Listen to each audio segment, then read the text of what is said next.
Assalamualaikum. Nah, kali ini kita akan ngobrol langsung nih dengan Ibu Atik yang terdampak dari proyek Sodetan Ciliwung. Bu, boleh cerita dulu, Ibu tinggal di sini udah dari tahun kapan, Bu?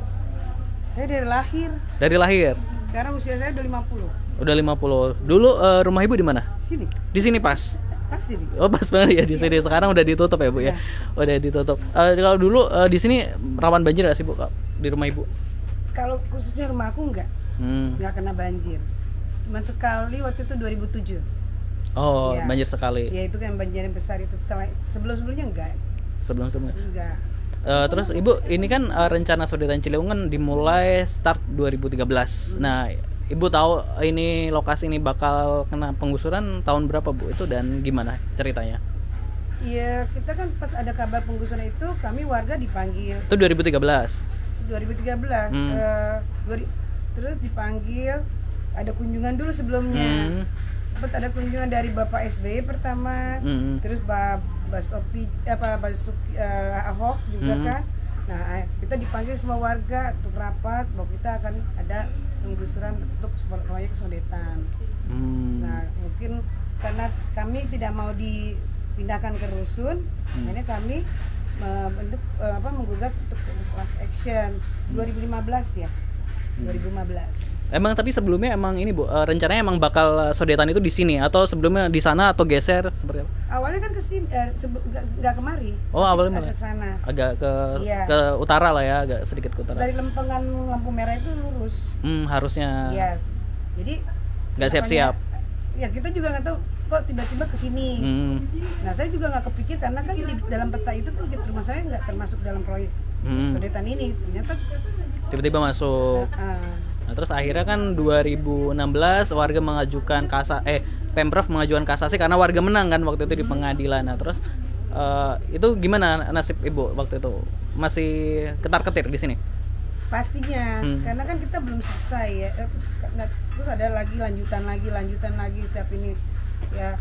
Tapi kita kan percaya sama tim 14, sama pengacara, sama tim PH juga. Maksudnya tim PH juga sama kepengurus-pengurus yang ada di sini gitu.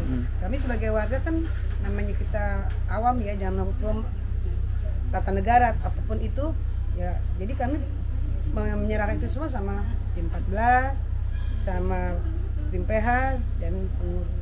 Oh gitu, Bu. Terus kan dari zaman Jokowi, terus Ahok, terus Jarot kan itu belum selesai di sini. Terus akhirnya masuk di eranya Anies Baswedan. Nah, terus kan itu Pak Anies kan mencabut kasasi pada tahun 2019. Terus komunikasi yang dilakukan Pak Anies ke warga, ke Ibu ini seperti apa? Ada tim-tim khusus nggak yang kesini? Sempat juga berkunjung kemari. Pak Anies, kita foto-foto juga. Cuman saya juga kan tahunya kita masih dalam urusan ini aja ya. Masih di pengadilan ya? Pengadilan aja, saya nggak pernah tahu juga. Walaupun saya ikut ke pengadilan dari pertama kali sidang, saya selalu ikut. Jadi saya sebagai warga juga saya pengen dengar langsung gitu. Makanya dari persidangan pertama sampai terakhir, alhamdulillah saya ikut. Dari 2016-an itu ya berarti ya? Dari 2015 itu kan mulai gugatan, nah sampai terakhir sidang mengumumkan kalau kita menang, saat itu saya juga hadir di situ. Oke. Ibu, terus ini proses deal akhirnya dapat ganti rugi itu bulan 2022 bulan berapa, Bu? Bulan Agustus 2022. Antara September 2022. Terus untuk proses pencairannya akan dimulai dari kapan, Bu? Dan berapa tahap akan langsung semuanya? Langsung satu kali transfer kali transaksi. Oh gitu. Gitu berarti udah ditransfer semua. Dan kita dibukain buku rekening kan? Semuanya. Jadi melalui BRI. Hari itu juga kita ada bisa cairin. Kita nerima buku ATM, langsung kita bisa cair. Oh, berarti dari September udah cair. Oh gitu. Berarti terus Ibu meninggalkan ini dari kapan? Pindah ke kontrakan? 2 minggu setelah pembayaran. Oh, 2 minggu setelah pembayaran. September ya berarti? Iya, jadi saya kan dari bulan ini kalau nggak salah Agustus akhir deh duitnya itu. September saya ngontrak. Saya bayar tanggal 1 September untuk kontrak rumah itu. dan hari itu juga saya mencairan saya untuk, nah tapi saya menunggu dulu, tidak langsung dapat rumah. Setelah dapat ganti rugi gimana? Bersyukur, alhamdulillah atau gimana? Bersyukur iya, ya. Apapun itu kan namanya kita rezeki, apapun itu kita bersyukur. Tapi saya tetap agak sedih karena kan saya hidup di sini bertetangga bukan setahun 2 tahun, puluhan tahun. Nah, apakah nanti nasib saudara-saudari sini akan sama dengan saya, mendapat hak yang sama juga seperti saya? Itu saya baru sampai hari ini pun saya berpikir itu. Okay. Kan takutnya banyak kenangan yang tersisa di sini. Oh iya pasti. Kita di sini kan tetangga udah puluhan tahun, udah bukan tetangga lagi buat saya pribadi ya. Mereka tuh saudara. Iya. Oke. Ibu makasih udah cerita. Semoga rumah barunya juga punya cerita baru lagi, lebih bahagia lagi. Jangan sampai digusur lagi. Amin. Amin Mbak, amin. Jangan sampai digusur. Milih lokasinya yang bagus. Alhamdulillah saya juga konsultasi dulu. Ini rumahnya di sini. Oh iya aman. Oke. Jadi makanya saya oke deal. Oke. Makasih Ibu Ati. Ya sama-sama. Halo Mbak Asri, ini kayak udah dampingin warga belasan tahun ya. Untuk ini akhirnya warga yang kedampak mendapatkan haknya, ini gimana perjuangan Mbak Asri? Boleh flashback dikit? Pertama nggak belasan tahun. Oh iya, dia nggak sampai. Yang kedua juga bukan perjuangan saya aja, tapi ini sebenarnya adalah hasil kekompakan warga ya, karena kita mau belajar bareng-bareng, terus mau memperjuangkan hak kita bareng-bareng. Seneng sih udah sampai di tahap ini, pembangunan inletnya udah bisa dilaksanakan oleh DBWSCC gitu ya.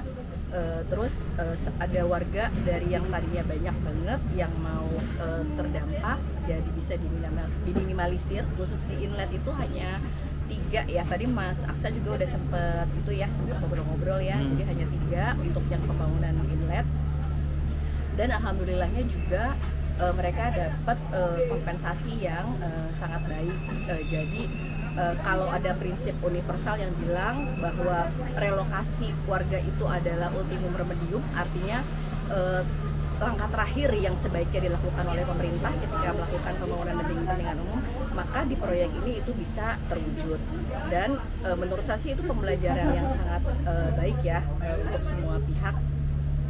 Walaupun memang perjuangannya itu cukup lama dari tahun 2015 sampai sekarang.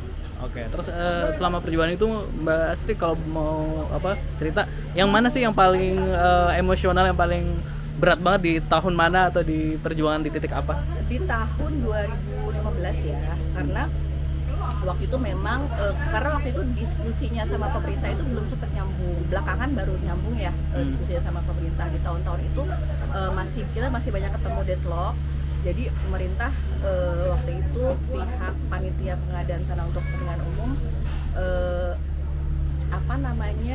tujuannya misinya itu untuk mengukur rumah-rumah warga yang katanya terdampak. Sementara waktu itu kita belum mengerti, belum paham sebenarnya yang terdampak itu wilayah RT yang mana saja, karena beberapa kali ada perubahan gambar proyek gitu ya, sehingga yang sebenarnya mau diukur yang mana. Lalu yang kedua, waktu itu juga belum ada kejelasan soal kompensasi.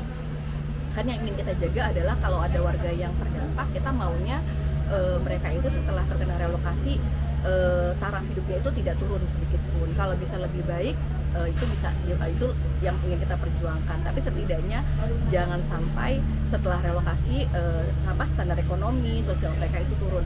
Nah itu yang paling berat, karena di 2015 itu masih deadlock. Baru mulai bisa ada diskusi yang lebih nyambung sama pemerintah kapan ya? Seingat saya